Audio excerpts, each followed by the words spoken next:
സതീശ് എന്നാണ് പേര്. ആതിര എന്നാണ് സിസ്റ്ററിന്റെ പേര്. രണ്ടുപേരും രണ്ട് സാക്ഷിയുമായാണ് നിൽക്കുന്നത്. മൺട്രോത്തുരുത്തിൽ നിന്നാണ് കടന്നു വരുന്നത്. ഇദ്ദേഹം പട്ടാളക്കാരനാണെന്ന് എനിക്കറിയാം. കഴിഞ്ഞ ആഴ്ച വന്നപ്പോൾ പറഞ്ഞു, ബ്രദറെ ഞാൻ പട്ടാളത്തിൽ നിന്ന് വന്നത് ഈ പ്രശ്നമായിട്ട് ഇപ്പോഴും സൗഖ്യമായില്ല, ഓപ്പറേഷനാണ് പറഞ്ഞുകൊണ്ടിരിക്കുന്നത് എന്ന് പറഞ്ഞ് എനിക്ക് ഇന്നും ഓർമ്മയുണ്ട്. ഓക്കെ, പറഞ്ഞാട്ടെ. 2017 മുതൽ ബ്രദറിന് നടുവേദനയായിരുന്നു. അതിനെ തുടർന്ന് ഡിസ്കിലും ഞരമ്പുമായിട്ട് ബൾജായിരിക്കുകയായിരുന്നു. കഴിഞ്ഞ പ്രാവശ്യം ജോൺ ബ്രദറിന് വേണ്ടി പ്രാർത്ഥിച്ചു. ആ നിമിഷം തന്നെ ആ നടുവേദന മാറിപ്പോയി എന്നാണ് പറയുന്നത്. ഇതൊന്നും അല്ലേ, ഇത് കുറച്ചും കൂടെ കഥ പറയാനുണ്ട്. ഞാൻ ഇദ്ദേഹത്തെ വിളിച്ചതിന്റെ അന്ന് ഇദ്ദേഹത്തോട് പറഞ്ഞു ഇദ്ദേഹത്തിന്റെ നട്ടിൽ സൗഖ്യമാവുന്നു. പക്ഷെ അന്ന് സൗഖ്യമായില്ല, പിറ്റേ ആഴ്ച സൗഖ്യമായില്ല, പിറ്റേ ആഴ്ച സൗഖ്യം. ഞാൻ പറഞ്ഞു, ഞാൻ പറയുന്നതിൻ്റെ കൂട്ടത്തിൽ അത് സൗഖ്യമാകുക പതിവ്. ഇതൊരു സ്പെഷ്യൽ കേസാണ്. എനിക്കിനി അതിനു വേണ്ടി പ്രാർത്ഥിക്കാൻ ഒക്കത്തില്ല. കാരണം ഞാനൊരാളോട് ദൂത് പറയുമ്പോൾ അയാളുടെ പ്രശ്നം എനിക്ക് അറിയത്തില്ല. ആ അറിയാത്തൊരു കാര്യമാണ് ഞാൻ പറയുന്നത്. ആ പറയുന്ന കാര്യം അപ്പോൾ വിശ്വസിച്ചാൽ മതി, സൗഖ്യമാവും. പക്ഷെ ഈ പട്ടാളക്കാരൻ എന്തായാലും അത് കേട്ടു കേട്ടോ. പറ, എത്ര നാളായിട്ട് പട്ടാളത്തിലുണ്ട്? ഇതിപ്പോ 2017 സ്റ്റാർട്ട് ആയതാണ്. ഞാൻ ചോദിച്ച പട്ടാളത്തിൽ എത്ര നാളായിട്ട്? 14 വർഷം കഴിഞ്ഞു, 15ാമത്തെ വർഷം. ഈ പട്ടാളത്തിൽ ഇനി തിരിച്ചു പോകുന്നില്ല എന്ന് പറഞ്ഞിട്ടില്ലേ വന്നേ? ആണ്. കാരണം ജോലികളൊന്നും ചെയ്യാൻ പറ്റുന്നില്ല. അതാണ്. പട്ടാളത്തിൽ ജോലി ചെയ്യാൻ വണ്ടി ഓടിക്കാനൊന്നും പറ്റുന്നില്ല, ഡ്രൈവറാണ്. അതിന്റെ ഒരു ബുദ്ധിമുട്ട്. പിന്നെ ജോലിക്ക് പോകുന്നില്ല എന്ന് തീരുമാനിച്ച് വന്നയാളോ? അതെ അതെ. കാരണം 2017 മുതൽ നടുവിന് പ്രശ്നമുണ്ട്. അവിടെ ഒരു മൈക്ക് കൊടുക്കട. ഇവിടെ 2017 നടുവിന് പ്രശ്നമുണ്ട്. എന്തുവായിരുന്നു ഡോക്ടേഴ്സ് അതിനെ കണ്ടുപിടിച്ചത്? ഡോക്ടേഴ്സ് എന്ന് വെച്ചാൽ 3 ഡിസ്ക് ബൾജ്, ഡിസ്കിനിടയിലോട്ട് ഞരമ്പ് കയറി ജാം ആയിരിക്കുകയാണ്. L4, L5, L5S1. L4, L5, L5S1 അഞ്ചല് ജാം ആയിരിക്കുവോ? ഡിസ്ക് ബൾജ്, ഡിസ്കിന്റെ ഗ്യാപ്പിലോട്ട് കാലിലോട്ട് പോകുന്ന ഞരമ്പ് മൊത്തം കയറി ജാം ആയിരിക്കുകയാണ്. ഇരിക്കാനോ കുനിയാനോ കൂടുതൽ നിൽക്കാൻ പറ്റത്തില്ല, വെയിറ്റ് ലിഫ്റ്റിംഗ് പറ്റത്തില്ല, വണ്ടി ഓടിക്കുമ്പോൾ കാല് മരവിക്കും. ഇതൊരു പട്ടാളക്കാരനാണ് പറയുന്നത്. ഒരു നമ്മുടെ നാടിന്റെ അഭിമാനം അവര് അല്ലേ, നമ്മുടെ നാടിനെ നോക്കുന്ന ആളുകളാണ്. അവര് വന്നിട്ട് എന്തായാലും പൈസ കൊടുത്ത് കള്ളത്തരം പറയത്തില്ലായിരിക്കും അല്ലേ? ഒന്ന് കൈയടിച്ച് കർത്താവിനെ സ്തുതിച്ചേ. നിങ്ങള് ഇവിടുത്തെ പോലീസിനേക്കാൾ വാല്യുബിൾ അവര് വന്നിട്ട് എങ്ങനെ എന്തായാലും ഒരു കള്ളം പറയത്തില്ല. ബ്രദർ ആയിരിക്കുന്ന റെജിമെന്റ് ഒക്കെ ഒന്ന് പറയാമോ? സ്ഥലം എവിടെയാ? എൻ്റെ 22 എഞ്ചിനീയർ ആണ്. ഓക്കെ. ഇപ്പൊ ഇരിക്കുന്ന പഞ്ചാബിലാണ്. ഓക്കെ. ഫിറോസ്പൂർ. എനിക്ക് ഇൻസിഡന്റ് ആയത് കാശ്മീർ വെച്ചാണ്, എൻകൗണ്ടറിലാണ് ഇൻസിഡന്റ് ആയത്. ഓക്കെ. അതിനുശേഷം നോർമൽ ട്രീറ്റ്മെന്റ് ചെയ്ത് പിന്നെ പെയിൻ കില്ലർ ഒക്കെ ആയിട്ട് യൂസ് ചെയ്ത് ഓപ്പറേഷൻ പറഞ്ഞിരിക്കുമ്പോഴാണ് ഇവിടെ എത്തിയത്. ഓപ്പറേഷൻ പറഞ്ഞു, കുറച്ച് നാളായി ഓപ്പറേഷൻ പറഞ്ഞിട്ട് ഓപ്പറേഷൻ ചെയ്യത്തില്ലെന്ന് പറഞ്ഞതാണ്. ആ സമയത്താണ് ഇവിടെ എത്തിയത്. ഇവിടെ വരുമ്പോൾ വിശ്വാസം ഉണ്ടായിരുന്നു? തുടക്കത്തിൽ എനിക്ക് ഒന്നുമില്ലായിരുന്നു. ഞാൻ അന്ന് ദൂത് പറയുമ്പോഴും വിശ്വാസം ഇല്ലായിരുന്നു. അത് തന്നെ താനെ പോവാഞ്ഞ് കഴിഞ്ഞ ആഴ്ച നമ്മൾ വഴക്കുണ്ടാക്കി. ഞാൻ ദൂത് പറയുമ്പോഴേ വിശ്വാസമില്ല. എങ്ങനെ അദ്ദേഹത്തെ കണ്ടുപിടിച്ചെന്ന് എനിക്ക് അദ്ദേഹത്തിന്റെ തലയിൽ കൂടെ പോയില്ല. അതാണ് ഏറ്റവും വലിയ തമാശ. ഈ പ്രശ്നം എന്നോട് നേരത്തെ പറഞ്ഞിട്ടുണ്ടോ? പിന്നെ എങ്ങനെ ഞാൻ അങ്ങനെ കൂടി പറയുന്നേ? അത് ചിന്തിച്ചില്ല. എന്നിട്ട് വിശ്വാസം വന്നില്ല. അത് ഭയങ്കര വായ്പായി. പക്ഷെ കഴിഞ്ഞ ആഴ്ച ഞാൻ ഇതോട് പറഞ്ഞു, ഇനി ആ സംശയം വെച്ചിരുന്ന ദൈവത്തിന് ചെയ്യാനൊക്കത്തില്ല. എനിക്ക് തോന്നുന്നു കഴിഞ്ഞ ആഴ്ച അത് ട്രാൻസ്ഫോർമേഷൻ മാറിയ ദിവസമായിരുന്നു അല്ലേ? അതെ അതെ. ആക്ച്വലി അത് കഴിഞ്ഞ ശേഷം ഇവിടെ എല്ലാ ആഴ്ചയും വരുമായിരുന്നു. വരുമ്പോൾ ഞാൻ മുടന്തിയാണ് വരുന്നത്. നടക്കാൻ പറ്റില്ല. പിന്നെ കാലത്ത് എഴുന്നേൽക്കുമ്പോൾ വൈഫാണ് പിടിച്ചെണീപ്പിക്കുന്നത്. അതൊരു പ്രയാസമുള്ള കാര്യം അല്ലേ? ഭയങ്കര ബുദ്ധിമുട്ടായിരുന്നു. പക്ഷെ ഇപ്പൊ കുഴപ്പമില്ല. എല്ലാ കാര്യം പേഴ്സണൽ കാര്യങ്ങളെല്ലാം സ്വന്തമായിട്ട് ചെയ്യാൻ പറ്റുന്നുണ്ട്. ഒരു നല്ല കൈയടി കൊടുത്തേ. ഇതൊരു പട്ടാളക്കാരൻ പറഞ്ഞതിൽ എനിക്ക് വലിയ സന്തോഷമുണ്ട്. ഞാൻ തന്നെ വിളിക്കാനൊരു കാരണമുണ്ട്. നിങ്ങളുടെ വീട്ടിൽ നിന്ന് അലർജിയുടെ ആത്മാവ് പോവും. നിന്റെ ഭാര്യയ്ക്ക് അലർജി ഉണ്ട്, ഈവൻ അലർജി ഉണ്ട്, ഇതിന് ചെറിയ തുടക്കമുണ്ട്. ഉണ്ടേ ഇല്ല? നിന്നെ വിളിക്കാനൊരു കാരണമുണ്ട്. ഞാൻ ആദ്യത്തെ ആ നടുവിൻ്റെ പ്രയാസം പറഞ്ഞുകൊണ്ടിരുന്നപ്പോൾ നീ ചിന്തിച്ചു, ഞാൻ വഴക്കുണ്ടാക്കിയതും പ്രശ്നങ്ങളിലൂടെ പോയതൊക്കെ ഇനി പാസ്റ്റ് വിളിച്ചു പറയുമെന്ന് നീ ചിന്തിച്ചു. അപ്പോൾ നീ ചിന്തിച്ച് ആദ്യത്തെ വഴക്ക് പറഞ്ഞാലും കുഴപ്പമില്ല, രണ്ടാമത്തെ പാസ്റ്റ് പറയരുത് ദൈവമേ എന്ന് പറഞ്ഞു. അങ്ങനെയല്ലേ ചിന്തിച്ച്? പക്ഷെ അതുകൊണ്ട് രണ്ടാമത്തെ വഴക്ക് എന്താന്ന് ഞാൻ പറയുന്നില്ല. നിന്റെ ഭാര്യയ്ക്ക് പോലും അറിയത്തില്ല അത്. ഒന്ന് കൈയടിച്ച് കർത്താവിനെ സ്തുതിച്ച് ഒരു നല്ല ആമീൻ പറഞ്ഞേ. ഞാൻ അവനങ്ങനെ ചിന്തിച്ചോണ്ട് അവനെ വിളിച്ചത് തന്നെ. ആ സമയത്ത് ഞാൻ ഇവന്റെ മുഖത്ത് നോക്കി. അപ്പൊ ആ സമയത്ത് ഇവൻ ചിന്തിച്ചു, ഇനി ഇങ്ങർക്കത് മനസ്സിലാവോ ദൈവമേ? ഇവന് നടുവേദനയില്ല, പക്ഷെ ഇവന് കാലുവേദനയുണ്ട്. അത് നിനക്കൊരു അപകടം ഉണ്ടായി, അപകടത്തെ തുടർന്നുണ്ടായ കാലുവേദനയാണ്. നിന്റെ ഉപ്പൂറ്റിയിലും ഈ സൈഡിലും ഒരു പിടുത്തമോ. ചില സമയത്ത് നിനക്ക് തോന്നും, എനിക്ക് കാലിന് പ്രശ്നമാവോ? നിങ്ങൾ തമ്മിൽ വഴക്ക്, നിങ്ങൾ രണ്ടുപേരും നല്ല ജോഡി ഡ്രസ്സൊക്കെ ആയിട്ടാണ് വന്നിരിക്കുന്നത്, പക്ഷെ അതുപോലൊരു ജോഡി ഇതിനകത്തില്ല.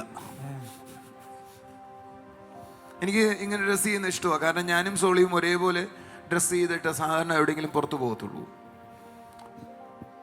നിങ്ങൾക്ക് തമ്മിൽ അങ്ങനൊരു യൂണിറ്റി ഉണ്ടോ എന്ന് ചോദിച്ചാൽ, നീ ചില സമയത്ത് മൂശായിട്ട് ഇടാ, നീ ഇവളാണ് കിടന്ന് അലയ്ക്കുകയും ചെയ്യും. നിനക്ക് ചിലപ്പോൾ വീട്ടിൽ വരാൻ ഇഷ്ടമല്ല. പറ, എനിക്ക് കേൾക്കണം ചെയ്യുന്നുണ്ട്. ഇവൾക്കാണെങ്കിൽ കുഞ്ഞുങ്ങളെ ഓർത്ത് ജീവിക്കണമെന്നുണ്ട്, പക്ഷെ ഇടയ്ക്ക് ചാവണമെന്നുണ്ട്. ഒരു ഉമ്മ കൊടുത്തേടാ, പറ ഇനി ഞാൻ അങ്ങനെ ചിന്തിക്കത്തില്ലെന്ന് പറ. ഇനി ഞാൻ അങ്ങനെ ചിന്തിക്കത്തില്ല. നമ്മളെ അറിയുന്ന, നമ്മളെ സ്നേഹിക്കുന്ന ഒരു നല്ല കർത്താവുണ്ട്. ആമേൻ. ഇവന് 10 മാസം മുമ്പ്, 10 മാസം എന്ന് പറഞ്ഞാൽ ഏത് മാസമായിരിക്കും ഇതിപ്പോ? കഴിഞ്ഞ വർഷം നിനക്കൊരു ജോലിയുടെ ഓഫർ വന്നു, നിനക്കൊരു നന്മയുണ്ടാകുന്ന സമയമുണ്ടായിരുന്നു. 10 മാസം എന്ന് പറഞ്ഞാൽ ഏതാ മാസം എന്ന് എണ്ണിക്കുക നിങ്ങൾ പുറകോട്ട്? സെപ്റ്റംബർ മാസത്തോട് ബന്ധിക്കപ്പെട്ട് നിനക്കൊരു നന്മ ജോലിയുടെ മേഖലയിൽ വരേണ്ടതാണ്. നീ ഒരു പ്രസ്ഥാനം തുടങ്ങുകയോ ഒരു ഒരു ഒരു ഒരു ഒരു ഒരു ഒരു ബിസിനസ് ആരംഭിക്കുകയോ ചെയ്യേണ്ടതിന് ഒരു ഓപ്പർച്യൂണിറ്റി വരാൻ തുടങ്ങിയതാണ്. 10 മാസമായി അത്. അതിന് നിന്റെ കൂടെ ഒരാളും കൂടെ ചേർന്ന് തുടങ്ങാന്നാ നീ ചിന്തിച്ചത്. ഞാൻ പറഞ്ഞ 10 മാസം മുമ്പാണോ, സെപ്റ്റംബറിലാണോ, ഓഗസ്റ്റ്? ഈ സാറ് എല്ലാം പ്രശ്നം ഉണ്ടാക്കുന്നത് കേട്ടോ.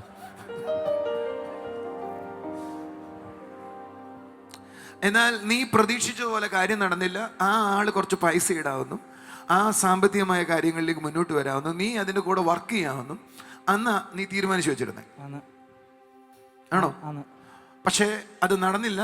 പിന്നീട് നിന്റെ ജീവിതം ഇങ്ങനെ പഴയ പോലെ തന്നെ പോവാ. ഞാനൊരു ഉറപ്പ് തരട്ടെ, നീ കർത്താവിലേക്ക് വന്ന ഇതേ കാര്യം നീ ആഗ്രഹിക്കുന്നേക്കാൾ മനോഹരമായി ഓപ്പൺ ആകാൻ പോവാ. ഒന്ന് ചോണയായി കൈയടിച്ചൊരു ഹല്ലേലൂയ പറഞ്ഞേ. ഗ്ലോറോ താരാ കസാ ഖബറുന ഹസ്ലിയ. എനിക്ക് ബി വെച്ച് തുടങ്ങുന്നൊരു പേര് കാണാം.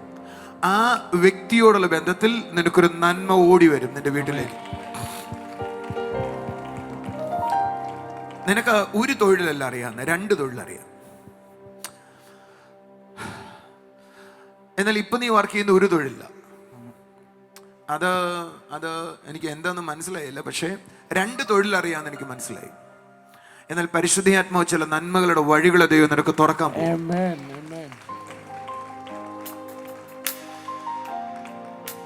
നീ വന്നത് നിനക്കൊരു സാമ്പത്തിക ഫ്രീഡം ഉണ്ടാകണം, അതിനുവേണ്ടിയാ വന്നത്. അതാ നിന്നോട് ഞാൻ പറയുകയും ചെയ്ത്, നിനക്ക് വേണ്ടി ദൈവം വാതിലുകളെ തുറക്കാൻ റെഡിയാ. ഒന്ന് കൈ അടിച്ച് കർത്താവിനെ ഒന്ന് സ്തുതിച്ച്. നിന്റെ ഭാര്യയ്ക്ക് കഴുത്തിനും തോളിനും ഒരു വേദനയുണ്ട്. അതിനൊരു കാരണമുണ്ട്. ഇവരെപ്പോഴും ചിന്തിക്കും, ഒരു സൈഡ് ചെരിഞ്ഞു കിടന്നിട്ടുണ്ടായതാണോ എന്ന് ചിന്തിച്ചുകൊണ്ടേയിരിക്കും.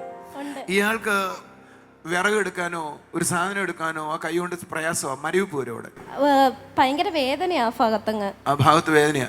ഞാനിത് പറഞ്ഞുകൊണ്ടിരിക്കുമ്പോൾ നിനക്കൊരു അനുഭവം ഉണ്ടാകുന്നുണ്ട്. നിന്റെ കഴുത്തിന്റെ അവിടെ ഐസ് വെച്ചതുപോലെ തണുക്കുന്നുണ്ട്.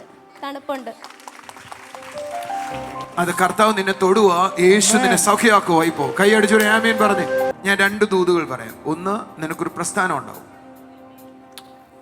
2, നീ ആഗ്രഹിക്കുന്ന ഒരു വാഹനം നിനക്ക് ആഗ്രഹമുണ്ട്. നീ പല പ്രാവശ്യം പോയി ബുക്ക് ചെയ്യണം, മേടിക്കണം എന്ന് ചിന്തിച്ചു. സെക്കൻഡ് ഹാൻഡ് കടകളിൽ പോയി നോക്കി, പക്ഷേ അതിനൊരു കളർ നിനക്ക് ഇഷ്ടമാ, റെഡ് കളർ നിനക്ക് ഇഷ്ടമാ, ചുമന്ന കളറും ഇഷ്ടമാ.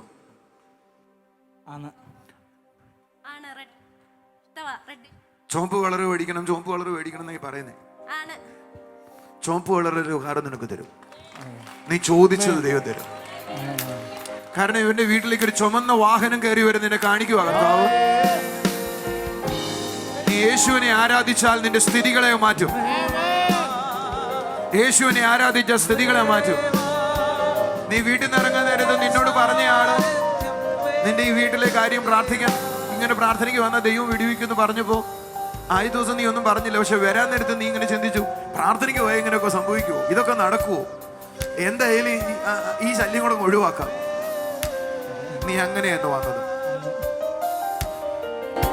രാവിലെ അവിടെ ഇരുന്നപ്പോ എന്നോട് വെച്ച് ബ്രദർ വിളിക്കുമെന്ന് ചോദിച്ചു. അന്നേരം ഞാൻ പറഞ്ഞു ഏട്ടൻ എന്തോ തോന്നുന്നു ചോദിച്ചു. അന്നേരം പറഞ്ഞു വിളിക്കത്തില്ല. ഞാൻ പറഞ്ഞു വിളിക്കുമെന്ന്. യേശു നിന്നെ വിടുവിക്കുക കേട്ടോ. പ്രിയ കർത്താവേ, ഈ കുടുംബത്തെ നീ തൊട്ടാട്ടെയാപ്പ. മനെ എല്ലാ ആഴ്ചയും പള്ളി വരണം, ദൈവഭാഗത്ത് നിൽക്കണം. നീ ഓരോ ദിവസവും ഉയരുന്നത് നീ അറിയും. എന്ന കൈയടിച്ചു കർത്താവിനെ നീ സ്തുതിച്ചേ. ദൈവത്തിന്റെ വശത്ത് വന്ന് ഒരാളും താഴോട്ട് പോകത്തില്ല. അങ്ങയുടെ കരം തൊട്ടാട്ടെ. നിങ്ങളുടെ വീട്ടിൽ ഇതെല്ലാം മാറിയത് വന്ന് സാക്ഷ്യം പറയണം. ഇയാളെ വയറ്റിലോട്ടൊന്ന് കൈവച്ചേ. ഇയാൾക്ക് പ്രസവം കഴിഞ്ഞ ശേഷം വയറിൻ്റെ ഒരു സൈഡില് അത് താഴോട്ട് താഴോട്ട് താഴോട്ട് വരുന്ന പോലെ അങ്ങ് തോന്നുവാ. കർത്താവേ, ഈ മോളെ സൗഖ്യമാക്കുന്ന കൃപയ്ക്കായി നന്ദി. സൗഖ്യമാക്കുന്ന കൃപ ഇയാളെ പറയുന്ന എന്താണ്? ദൈവശക്തി ഇയാളെ തൊടുക. ഇയാളെ പുറകിൽ നിന്നേ ഇപ്പുറത്തോട് നിർത്തും. കർത്താവിന്റെ ശക്തി ഇയാളെ തൊടട്ടെ. കർത്താവിന്റെ ശക്തി ഇയാളെ തൊടട്ടെ. കർത്താവിന്റെ ശക്തി ഇയാളെ തൊടട്ടെ. Father, I bless him. ഈ കുടുംബത്തെ ഞങ്ങൾ അനുഗ്രഹിക്കുന്നു. പറഞ്ഞാട്ടെ, സിസ്റ്റർ നിങ്ങൾ പറയാനുണ്ട്? ഒരു വർഷമായിട്ട് ഷോൾഡർ പെയിൻ ആയിട്ട് ഇരിക്കുവായിരുന്നു. അങ്ങനെ സോളി സിസ്റ്റർ പ്രാർത്ഥിച്ചു. ആ നിമിഷം തന്നെ സൗഖ്യമായി എന്നാണ് പറയുന്നത്. ആമേൻ. Thank you. സന്തോഷം.